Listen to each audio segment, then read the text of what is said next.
I would like to introduce now our speaker, Tamara Gabrus, who has served as a research administrator at the University of Central Florida since 2007. Her career started within the Office of Research and Commercialization, Contracts and Grants Division, until she moved to a decentralized position in 2019 as the program director for the UCF Faculty Cluster Initiative.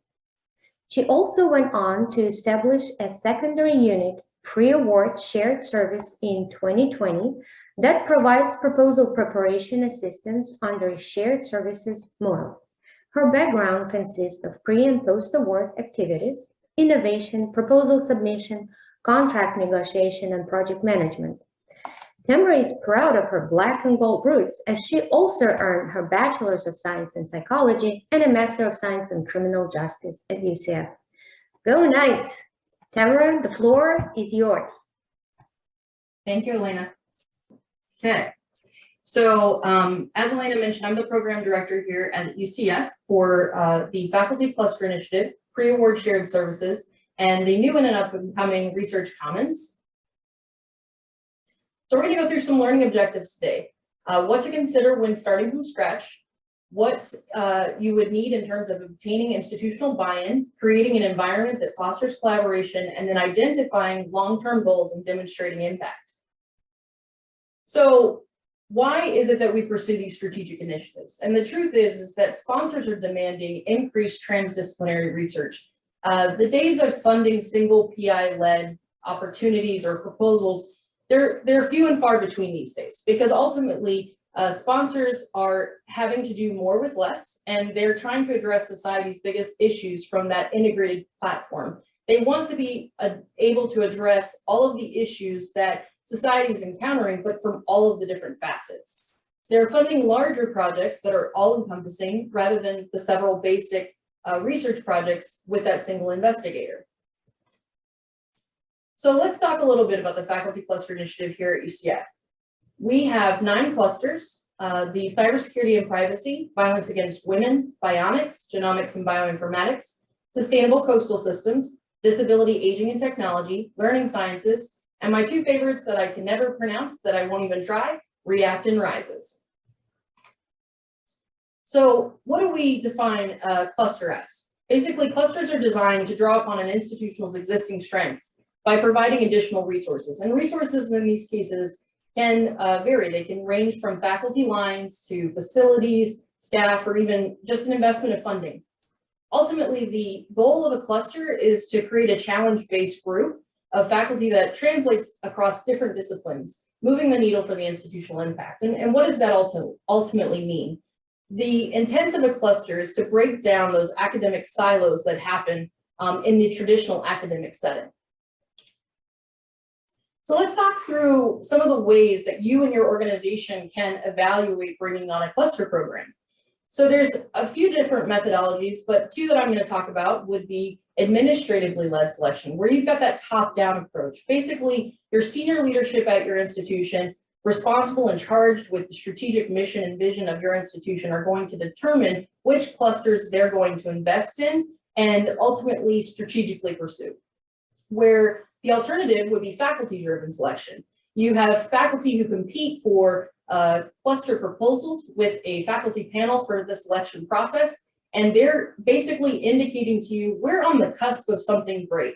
And if we had additional impact or resources here, we could do something more and really charge the institution's directorate. So UCF's application and evaluation process was a faculty-driven process. We started out by creating an RFP, submitting and putting out the request for pre-proposals from our faculty community. The faculty submitted the pre-proposals. They had to secure chairs and directors' letter of support and institutional buy-in, because at the end of the day, the clusters are only going to be successful if the decentralized units are willing and agreeable to participate. The pre-proposals were evaluated by the evaluation panel, and the faculty were then invited to pursue full proposals. When a full proposal came in, they had to take it to the next level of their senior leadership, involving their deans, VPs, chairs, as well as the directors. We also had external expert review on the full proposal process as well. Once the full proposals were invited, they also had to do an oral board presentation of the cluster members, presenting in front of an evaluation panel and a readiness team. The evaluation panel actually included both internal faculty, so fellow peers at UCF, as well as external members. So we actually had a board of trustees member, we had a city council member from the city of Orlando, and we also had a representative, a VP of research from an aspirational peer institution who participated in the evaluation and readiness team. And the reason for that was because UCF recognizes that we are not just looking to meet the needs of our own internal community, but the broader community that we service as part of the city of Orlando. We also had a science of team science member who is an expert in the science of team science sit in to gauge the readiness of the collaborative nature of the team. From there, we actually had 9 clusters approved to pursue the next stage. So this was done in 2 stages. FCI 1.0, we actually funded 6 of our clusters, and then FCI 2.0, we funded 3 of our clusters. I am constantly asked, is there going to be an FCI 3.0? And while I do shudder the thought, anything is possible, only because it is just quite an endeavor to take on a new cluster. So let's talk a little bit about the UCF cluster design.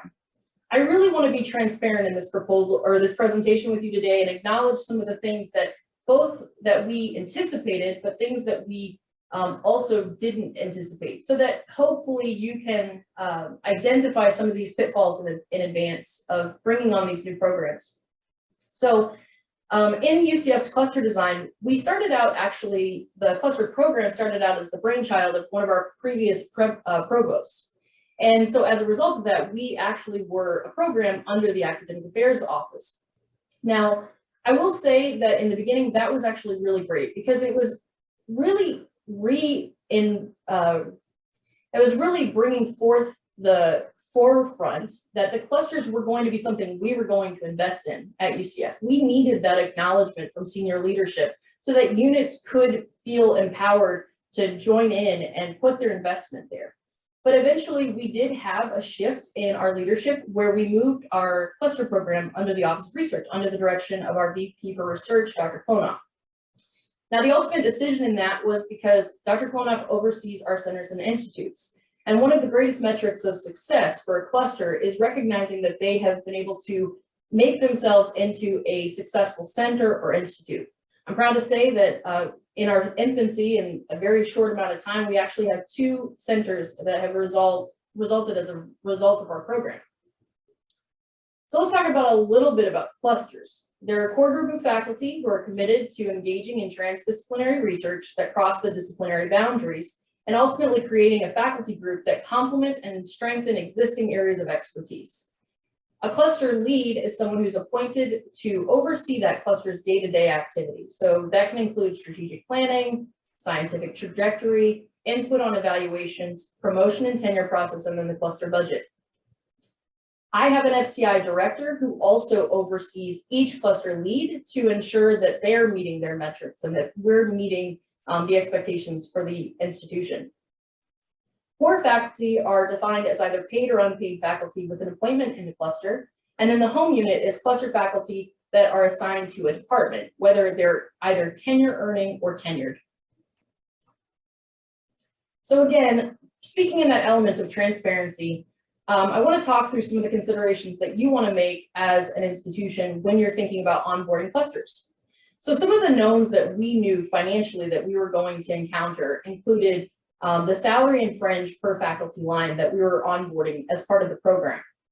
At UCF, we had a significant central administration commitment and investment, and the salary and fringe in the faculty line was actually 100% paid by our central office academic affairs of their salary and fringe in perpetuity of the line. So what that ultimately means is that if we were to hire in a specific department, the faculty member would look and act just like everyone else in that department, but their funding would come from the central office through our program. If that faculty member were to leave, the line would revert back to the cluster program, not necessarily defaulting to that home unit. And that would allow us to evaluate the cluster at that time and determine, do we want to rehire someone in that area, or do we need to expand and merge into a different unit? The other component that we had was our startup packages. So ultimately, we recognized that we needed some skin in the game, if you will, from the home units. So we actually determined to split the startup packages 65% shared by the central office and 35% shared by the home unit. And the reason for that was because we do want them to have some investment. Anyone will tell you that in a cluster program, it's important to have institutional buy-in from all of the parties to make sure it's successful, because everyone has something that they have contributed. So let's talk about some of the unknowns that we had. So we started planning the cluster program 5 years ago, and a bit before that even. And when we were budgeting our salary, we did not take into account that the salary versus of today versus when the program's onset, we didn't account for that. And we also didn't account for, shocker, I know, a pandemic. So the delay in hiring and knowing that the budgeted amount of what we had in our yesteryear does not really bring forward someone today. So there's a component to that, bringing in the cost of living increases and escalation that you can know of so that you can budget for that. The other thing that we didn't recognize is that startup packages for highly sought after researchers are going to be higher than maybe anticipated, especially in the area of interdisciplinarity, because you have to think that these faculty are going to potentially need more because they're going into an area that has a potential mix between medicine and engineering all in the same laboratory, so their needs might be greater. We also want to think through mitigating salary compression, such as you don't want to, when you're budgeting, you want to think through that there isn't any issues of inequality between the department hires and the cluster hires, or cluster hires versus cluster hires in other clusters. So just trying to think through those things and budgeting and planning for them in advance. So space considerations. I can tell you when I took on the program director position, I did not think I would spend this much time talking about space. Unfortunately, it's just a necessary evil in the area of a university. None of us have it, so that's really the problem. So the known for us was that we wanted to co-locate the new faculty hires within the same space. And the idea behind that was creating an organic place or an environment for them to be collaborative. So thinking through that, we weren't really thinking about what it would mean to co-locate. And I don't think we truly understood what existing infrastructure was already in a building, for example, that already supported faculty, let's say with the College of Medicine, or faculty in the College of Engineering or Sciences. They already have a lot of these basic frameworks thought through. So when you create a new space that has to think through College of Medicine, Engineering, College of Sciences, all in one shared space, there's a lot of considerations that have to come into play. And honestly, it was something you would think as simple as finding space on the 5th floor of a lab or of a building and saying, this is where bionics is going to go. And then recognizing that the hires you're bringing in actually are chemists. And the higher you go in a building, the more flammable the chemical is. So just little nuances and recognizing, do you have a space to accommodate? So some of the unknowns we had to think through is, what do you do about the ones that are secondary joint appointment faculty, meaning they're unpaid by the program, but they brought the program here. They were the ones who put in the cluster proposal, but you're not co-locating them. So how do you get that synergy between paid faculty and unpaid faculty? How do you get them to still do that merger together? Because this is not just about your new faculty hires. Obviously, you have your general space constraints. Again, none of us at the institutions have any space to begin with, but even furthermore, when you do have space, is it really going to be up for the challenge of taking on new faculty and clusters? So you have to think through your renovations, and you have to think through those unanticipated costs. You also want to manage any isolation of new hires from home units, because recognizing that these faculty aren't being tenured in your cluster, they're going to be tenured in their home unit. So not having that collegial run in the hallway with their peers, it might be a problem when it comes to promotion and tenure. So how do you keep them engaged? How do you keep them relevant within their home unit? The hiring process. I feel like I have not stopped hiring faculty since I started with this program, and I haven't. I will say it's a complex process. So when you're traditionally hiring in the department, you have one search committee who wears one hat because their focus is on electrical engineering, material science engineering. That is their focus. But in a cluster, that's not the case. A cluster, you actually, at least the way that we have designed it at UCF, is you will have a search that is driven by whichever department you think you could potentially have an appropriate candidate in that meets the needs of that cluster, and they're going to have representation. Each one of them is evaluating them with the mindset of what their unit is going to expect and require. From there, they put forward to the home unit, to the traditional search committee, the candidate to say, does this work for your home unit? So then once that selection process is done, we will go back to the search for the cluster and evaluate whether or not a candidate is both a good fit for the cluster as well as for the home unit. You really need to focus on securing the best team when it comes to cluster hires. You have to think through the number of lines that you need and the time frame in which you're hiring. So for us at UCF, what we determined to do, we had about every cluster has about 5 new hires, with the exception of one that only had 4 and one that had 8.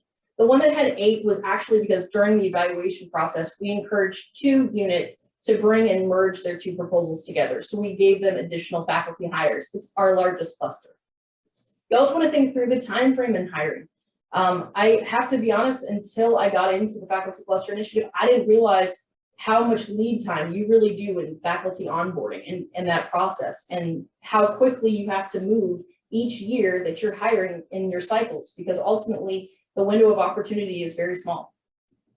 You want to think through what your hiring order is. You know, if you're intending on hiring a lead and that you actually have funding for a lead and cluster lead, you have to question, do you want to bring on the lead first so that they can pick and choose who the appropriate team members are? Or if you don't have the funding up front, do you need to choose the team members and then hire the lead? And what will that look like for them as they come in and try to organize a team that's maybe already established? And then which disciplines do you focus on? Where is the need for your institution? The other question that you have to ask yourself is, who can you afford? So it's nice to ask yourself, what do you need? But it really comes down to, at the end of the day, what can you afford? So you have to question your budget and assess, are you able to bring on senior faculty? Because the cost of them is going to be greater, whether it's the startup package or their annual salary. The expectation is going to be greater as well. Whereas junior faculty, they may have a lower cost, but they're also going to be focused on simply themselves for at least a component of their initial years, because they're focused on tenure and promotion. So you also want to think through the role of the existing faculty following the new hires. How can you keep them engaged? I will tell you, for UCF, we actually have this term, and I still use it today, FCI core faculty. And what we were referring to initially was the faculty who were invested in the heart and soul of the cluster, those faculty that started the proposal. But when we brought on new faculty, we started to call the paid faculty core members, and the other faculty were joint appointment cluster members. And it created some adversity, because they basically looked at that and they said, well, wait a minute, why are we now being treated as second-class citizens? We brought this thing here, so don't label us anything other than a core member. So you want to be cognizant of the onboarding process and what your terminology is. Here's a good one. You want to avoid the one-man band. You know, I have actually seen in our hiring process faculty who are stellar. I mean, these are rock stars. You would hope that they would show up at your institution. But the thing is that you look at their CVs and you look at their, patents, you look at their publications, and they are on there only by themselves. When they talk in their interviews, they say, I did this, I did that. And so when you start to think through that, you recognize, is this the person that I need for a cluster? And the answer is sometimes no, because ultimately you need someone who's not only going to be a good fit for their home unit, a rock star and stellar, but somebody who's going to be able to work collaboratively with their team. So the onboarding process, this is unique. Cluster culture, you really have to, again, break down the silos of the academic culture. You want to think about the individual and how they're going to experience their onboarding. So you have to think through unit expectations for promotion and tenure. You need to think, are they going to succeed? So just as I'm going to evaluate a candidate to identify, are they a good fit for the cluster? Are they collaborative? I also have to ask the question, are they a good fit for the unit? Because I'm not, again, going to give them promotion and tenure in the cluster. I'm going to give it to them through the unit. And they're going to be measured by the peers in that unit, not the cluster. So you do have to kind of think through, how's this candidate going to fit? Unfortunately, we have also seen it where we have amazing candidates who are perfect for the cluster. But when we assess whether or not they're a good fit for one of the units at UCF, we recognize we don't have a place for them. And it's because they don't have a home unit here in our established academic area that is a good fit based on their science or their focus. And that happens because you have to think these people are incredibly interdisciplinary. So sometimes they don't have a home because they're almost too diverse in the way that they represent biology and the way that they represent civil engineering. But when you go to measure them against civil, they don't quite meet what their needs are, and they don't quite meet the needs of a biology department. So there are some components there. You also have to manage cultural norms of the home unit versus interdisciplinary standards. So, oftentimes our cluster leads have to talk to our chairs, and especially during the CPE annual and promotion and tenure process, and weigh in and say, listen, I recognize that they're not publishing in your standard of journal, but recognize they are publishing in this interdisciplinary journal, and this journal is impactful. So you want to make sure that they understand, as you're navigating interdisciplinarity, that they are represented and that they're being championed within their home units as well. Again, equalizing that home unit expectation versus the cluster commitment. These are faculty who are already burdened. Every one of us understands that faculty have administrative burden beyond. And so when you're thinking through their expectations, you need to think of them as the individual and then meeting the expectations of their unit. And unfortunately, even though we're a cluster program, we have to think through the cluster last. And the reason is because if the individual is not successful, the cluster won't be successful. You also want to think through your usable lab space. I did touch on this a little bit, but you also want to think, is it readily available? Because again, you're creating a new space, potentially, if this is how your institution chooses, and that new space is not going to be walk-in ready. It's not going to be plug and play. So we actually had a faculty member that we brought on, and once we brought them into the space, we thought we were providing them the perfect lab space. But after dealing with some of their equipment and their needs, we recognized that a full-blown renovation was going to be needed. And a year later, they finally got into their lab. And now that has to delay their tenure clock. So having realistic expectations about what do they need and what are you going to use in terms of their onboarding for their space. You also want an infrastructure of their mentorship that matches and mirrors what you're looking for in terms of cluster versus unit and for them as the individual. So here at UCF, we actually require, or aspire, I should say, to have a mentor both in the home unit, the mentor in the cluster, and then also my director, my direct supervisor serves as a mentor to them. We want to make sure that we're not overly burdening, and we want to make sure that we're supporting them because this is new and unique.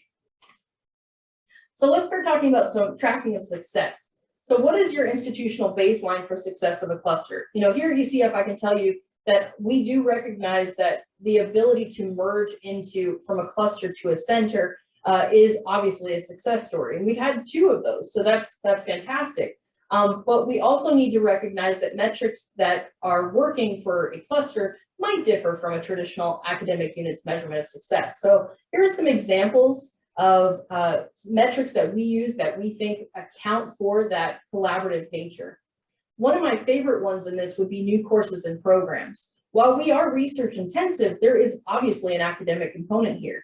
And if we can create new courses that are a merger between the biologist and the civil engineer and create a space where students are going into their programs with that intersection, they're automatically coming out graduated with that interdisciplinary mindset. So we're only making our potential future investigators that much stronger.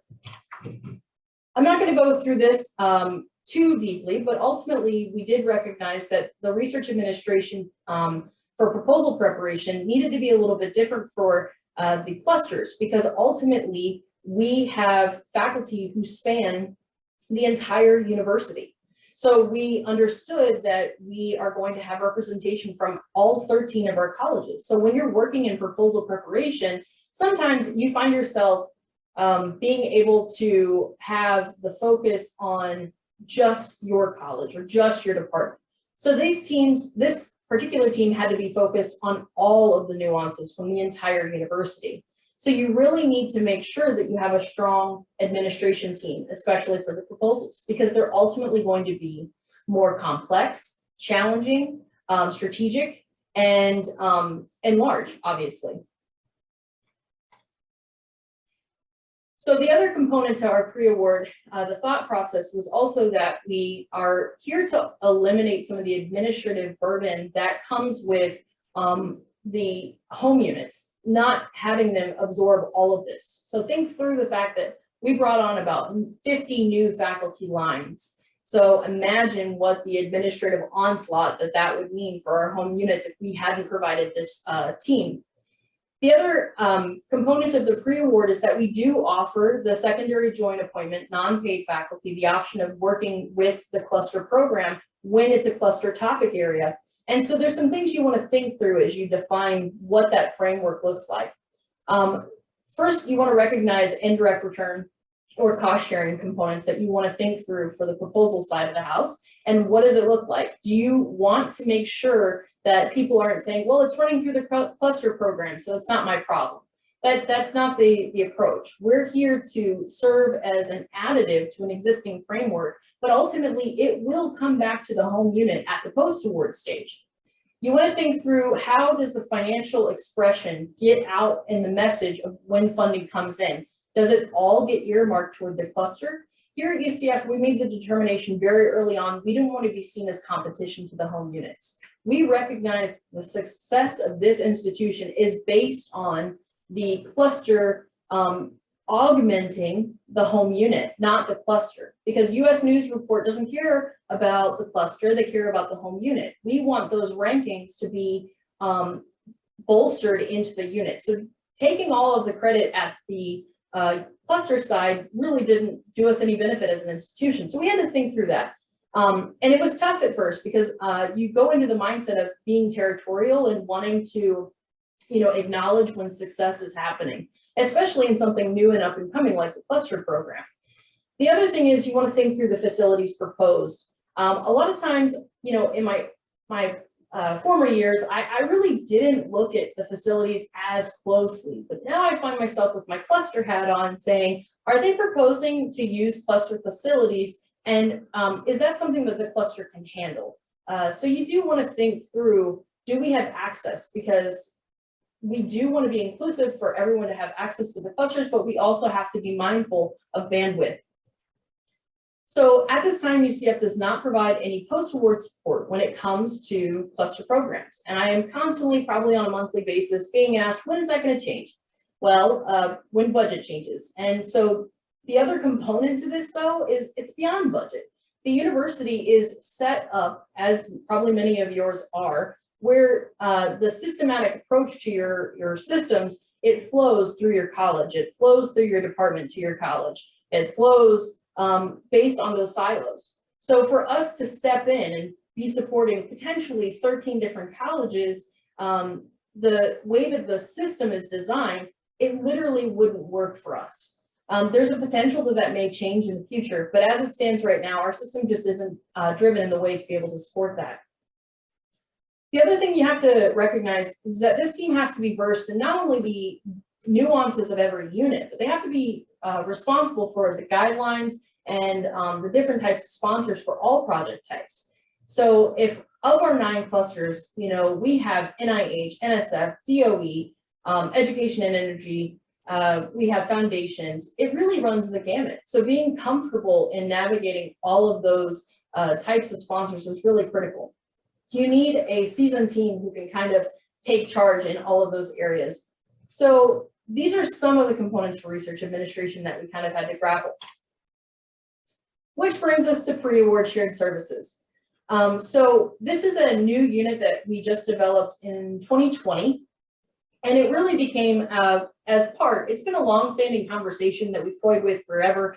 But one of the opportunities we realized that with FCI was that we had established a successful shared services model for pre-award support. So in 2016, UCF had required that decentralized approach to proposal preparation.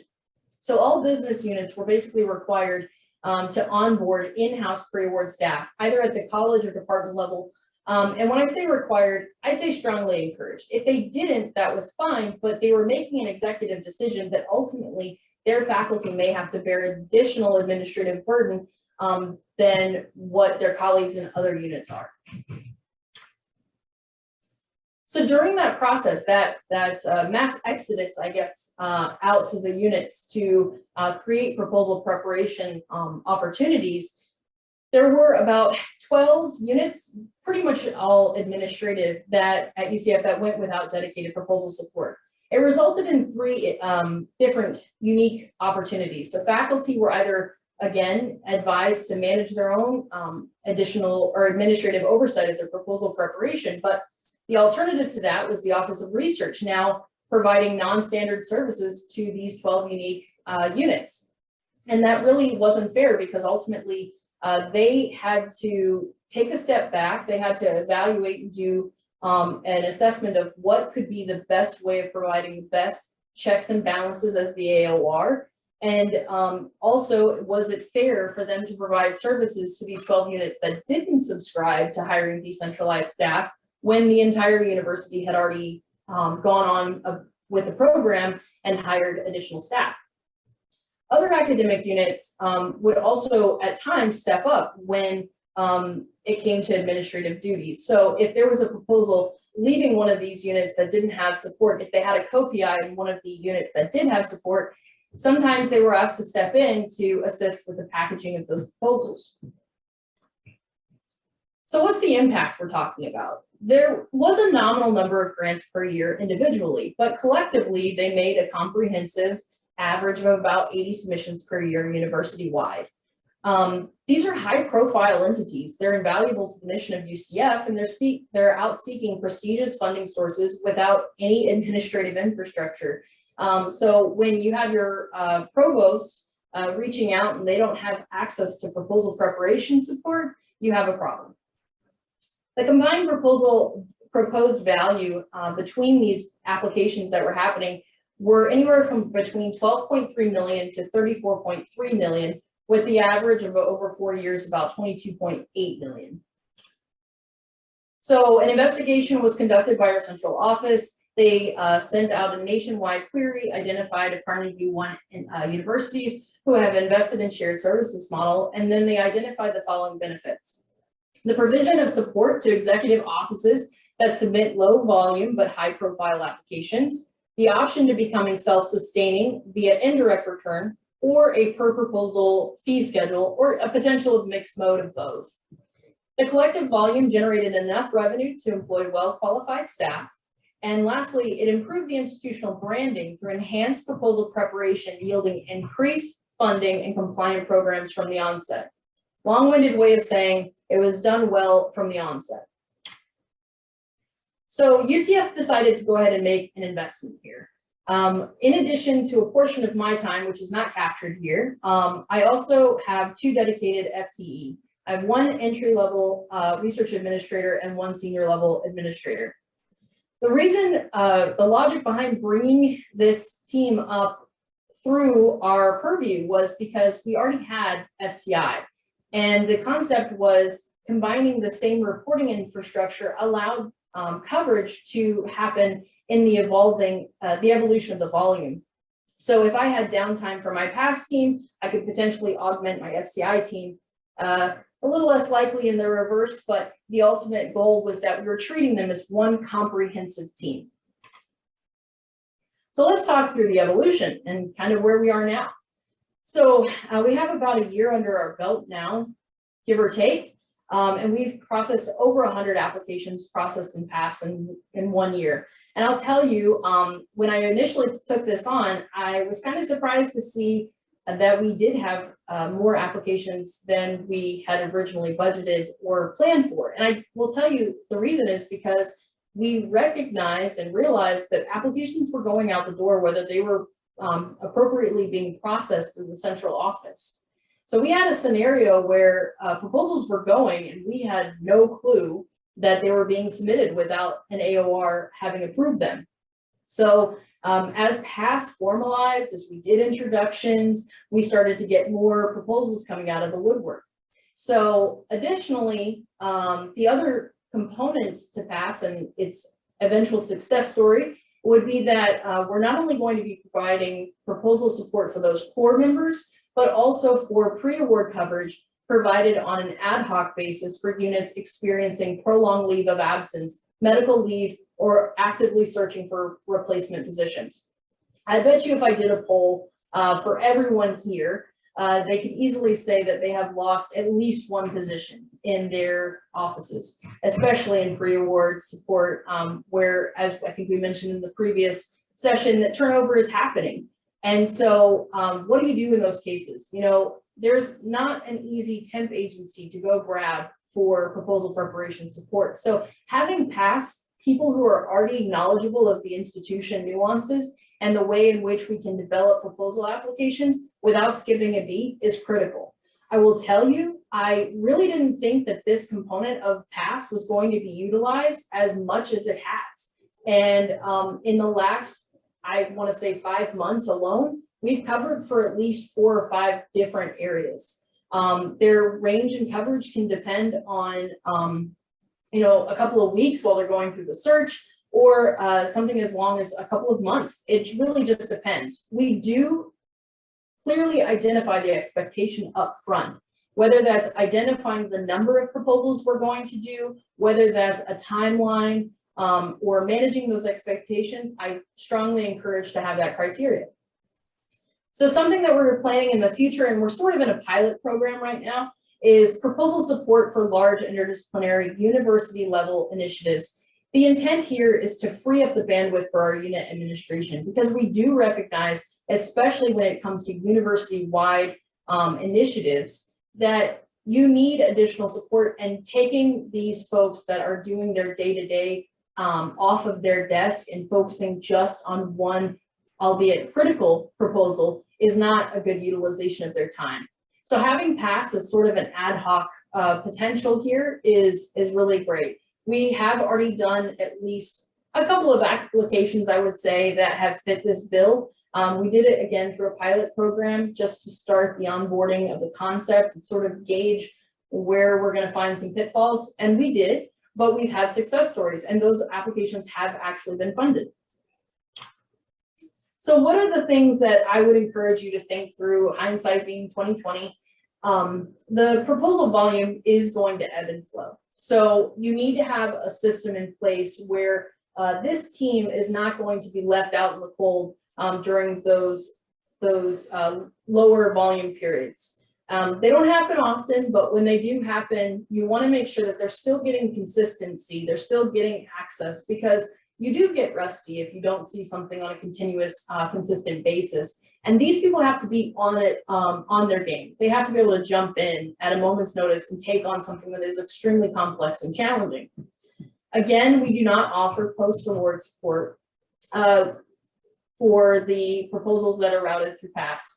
I will say, again, it has created a bit of a potential gap, predominantly for the administrative units that we're supporting, because these administrative units, they may have accountants in their home, in the home unit, but they don't have research administrator post-award. So when they're starting to get into compliance elements, they do struggle to understand why we did certain things at the proposal stage. And so I will say that we do host kickoff meetings where it makes sense to onboard them through the process and making them aware of the research administrative components. But I do see the eventual need for some sort of post-award PASS component. It's just, unfortunately, we're not there yet, and our systems aren't in that way of being able to accommodate. So a couple of things you want to establish at the onset: identifying who are your full-time core units. Recognizing that just because someone wants to use a service like this doesn't mean that they should use a service like this. It really should be limited to those units where they are able and it makes sense to go under a shared services model. Do not be afraid to evaluate someone's portfolio and say, yep, you have a bit too much for us, and that's fine. You also want to identify the criteria for ad hoc services, being realistic about what your team can absorb. You have to have a strong supervisor in this role to be able to say, unfortunately, we cannot provide that at this time. Because scope creep is real, and we have to be mindful of the balance. We also have to recognize that the full-time core units are our first and foremost. So if we're not able to provide them services because we're providing too many ad hoc services, then we've missed the opportunity of what PASS was really meant for. We also want to start thinking through the funding mechanism for cost recovery. So at UCF, we explored the option of indirect return, but we also recognize that if we take indirect return, one, we don't always know if we're going to hit, so we don't know if we're going to have return to take. But alternatively, we also don't want to take their indirect return if they have the potential of hiring strong and capable post-award support. So that was a consideration. Additionally, the proposal per fee concept, it's successful, but we struggle with the concept of, well, how do you measure the cost? How do you measure the time? Of course, there's ways in which to do it, but you don't always know going into the application what number of man hours is required, because you also recognize that small proposals often take way more time than those larger complex proposals. One thing that I would say, just as a preference, again, if you happen to be doing this because you're decentralizing, I would honestly initiate a program like this at the onset of that proposal support. Because what I have found is I'm now spending quite a bit of time, my team and I, teaching people that we exist. Or once we get out there, hey, I know you have probably submitted this the wrong way for a while now, but we're here and we need you to route it through us. You know, so trying to get people on board to utilize us. The funny thing is that once they do utilize this team, they don't stop. They come back to you. But it's just getting that onboarding process. So if it happens organically as your institution is making this change on a broader scale, it might mean a better chance of enrollment. So out of all of these applications, these programs, we actually had development for a new opportunity called Research Commons, Cultivating Innovation by Advancing Access to Collaboration. So President Cartwright released a strategic investment program that was intended to invest in core academic activities to support the president's vision to become a world-leading public metropolitan research university. He released an RFP that had applications in 3 priority investment categories: Jumpstart, Academic Excellence, and Student Success Funds. Student Success Funds are, as they sound, success funds for students. Academic Excellence was both a combination of the funding for recurring and non-recurring funding for funds that could go into research and or academic in order to create preeminence and national impact. The application that I sought as PI was funding for one-time projects or purchases that will amplify the impact, request for research infrastructure. So this was actually under the Jumpstart program. There was a requirement of matching funds, and the intention is that we're building on areas of excellence in past investments. The funding could be up to $500,000 non-recurring, and it had to be completely obligated before the end of the fiscal year. So the vision of Research Commons, again, something that we've toyed with at this institution for a long time, but we're finally putting into practice. I was awarded with my team $300,000 in non-recurring funding with a matching fund of $31,000 for graduate students to support us as we went through the process. What is not captured here is we were also approved, thankfully, shout out to Dr. Klonoff for this, an additional line for a new hire under the PASS team that will help with large interdisciplinary proposals. And what we're basically going to be focusing on is creating a university-wide infrastructure. It's meant to support large interdisciplinary and complex proposal submissions. It will facilitate internal and external collaborations, expand grant writing support of non-technical proposal sections, provide on-demand training and research proposal support systems, and recognize investigators' success.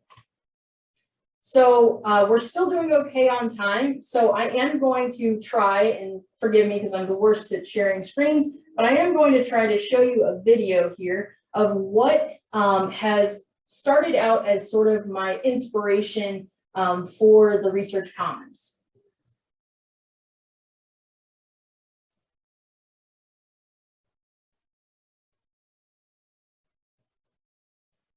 Bear with me, it is going to be a little loud, so just be mindful of your volume on your own screen. Hopefully it's not too loud.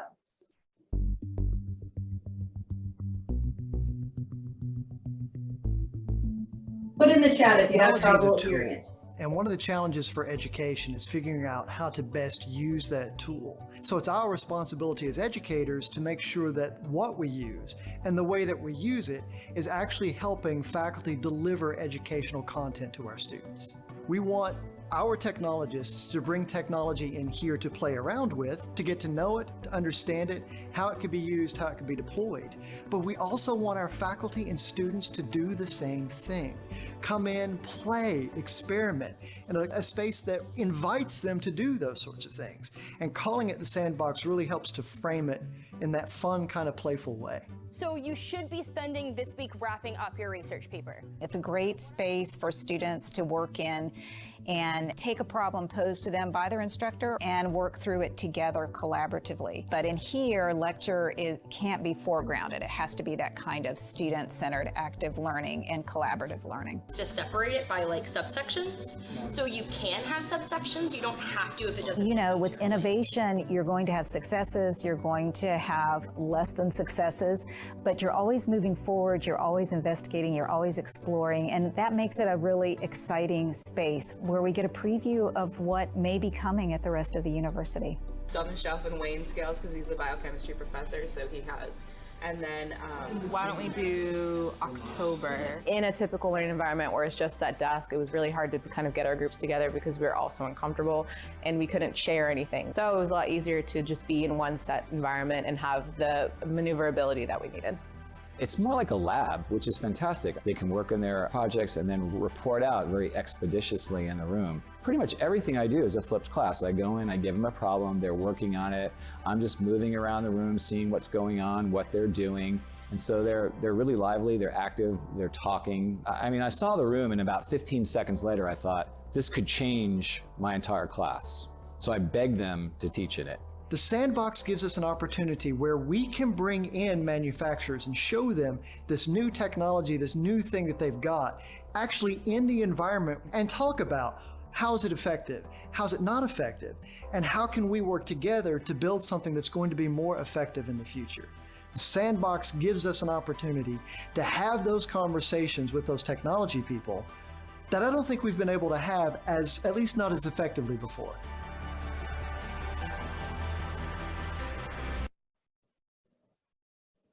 Okay, so going back to the presentation, one of the things that was really inspirational about the sandbox to me was that it was exciting, it was inviting. So I want to translate that into Research Commons. So we're going to focus on creating what I'm calling the collaboration hub. It's the ultimate flexible space with collaboration-centric furniture adaptable to meet the needs of any team composition. Multi-taction smartboard staging area to facilitate collaboration and ideation, external audio and video for collaboration with remote researchers, including UCF satellite campuses, as well as our external partners. The intent is also to have in-room transcription capabilities while capturing conversations for later recall and tasking.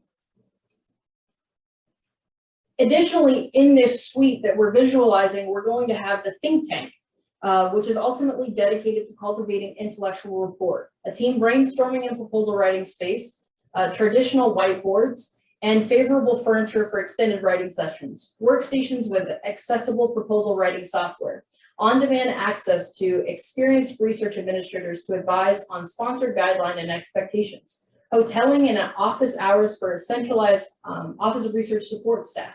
So imagine you're in the trenches of the largest proposal, you're a faculty member, you're walking into a suite, you've got the collaboration hub, you have these multi-taction boards on the walls, and you've got investigators that are both locally and in the room, and you've got them remote because they're from other institutions, and they all are on equal footing. There's no podium at the front that says that they're the PI. They're all the same equalized investigator. They're collaborating together. They're able to pull up screens right from their own shared resources or through the computer within the space. Then they move themselves over to think tank, and they're there for writing sessions, but they have a question, and the question is about the proposal submission. And instead of sending off an email, they're reaching out to somebody from a member of PASS who's sitting in the suite and can answer questions for them about the solicitation and some of the criteria that has them stumped. They don't have to wait for the session. They also have access to the office hours for centralized Office of Research support staff.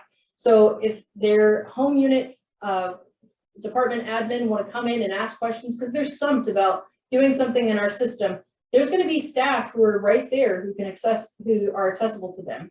So having all of this in one centralized space, not off campus, but in the heart of main campus, providing administrative support and services to our faculty. So thinking through the conclusion of our next slide, and I'm not sure if someone else is sharing for me or if that's one of our session folks. Okay, yeah, go ahead and go to the next slide. So for the next slide, we're talking about through the conclusion, thinking through what are these commonalities of the different programs. You ultimately want to plan for the unexpected, okay? You want to think through the costs associated, obviously. You also want to think through the timeline. So being mindful of the fact that things are going to take more time than you plan out. This space and thinking through the considerations of that, as well as the administrative burden that's associated with onboarding a new program. Be mindful of the scope creep that comes with it. And then also you want to mitigate the concern of competition. Any one of these strategic initiatives that you're doing, you are not there to take away or detract from what already exists. You're here to augment, you're here to add. So they need to see you as an add. You also want to manage realistic expectations and outcomes. The first question that people ask is the faculty cluster initiative successful? Absolutely, but it does take time, and we have to be mindful and respectful of the fact that it takes time. Is PASS successful? Absolutely. Those were realized much sooner than some of these other programs, but again, it still took time, and I had to be mindful of what it took to onboard a team who could manage that. And last but not least, and this applies in more facets than one, especially in today's world, extend grace. Extend grace to yourself, especially if you're overseeing one of these types of programs, and extend grace to your contributors and your colleagues, because it is quite an endeavor, but recognizing that the benefits outweigh all of the costs leading up to it. And with that, I open it up to any questions that I can answer. Thank you, Tamara, for a wonderful presentation. It was very interesting. We have a question from Miriam. What would you say is the difference between what you call a cluster versus research center? So it honestly depends. Some clusters do come in the form of a research center. However, the clusters are not just focused on research. We're also focused on the academic component, right? So our intention is to create new areas of focus. A research center is going to be driven by research outcomes. We're driven not just by research outcomes, but by the academic impact. We want to see students taking programs that are an intersection between these diverse disciplines and coming out as a new molded researcher, a new faculty member that has an appreciation for the interdisciplinarity, but also for this new discipline. We want to broaden the exposure to that intersection. We don't have any more questions at this time, but we have a couple of comments.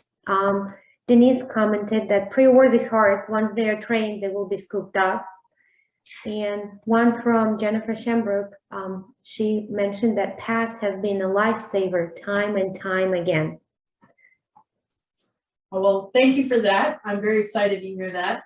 Marielle, I see that you have asked the question, so do the faculty hired in these clusters also provide instruction? Absolutely. They look and talk just like every faculty member that has an expectation in their home unit. So if their home unit has an expectation of teaching, research, and service, they will be doing teaching, research, and service to the same expectations of their home unit.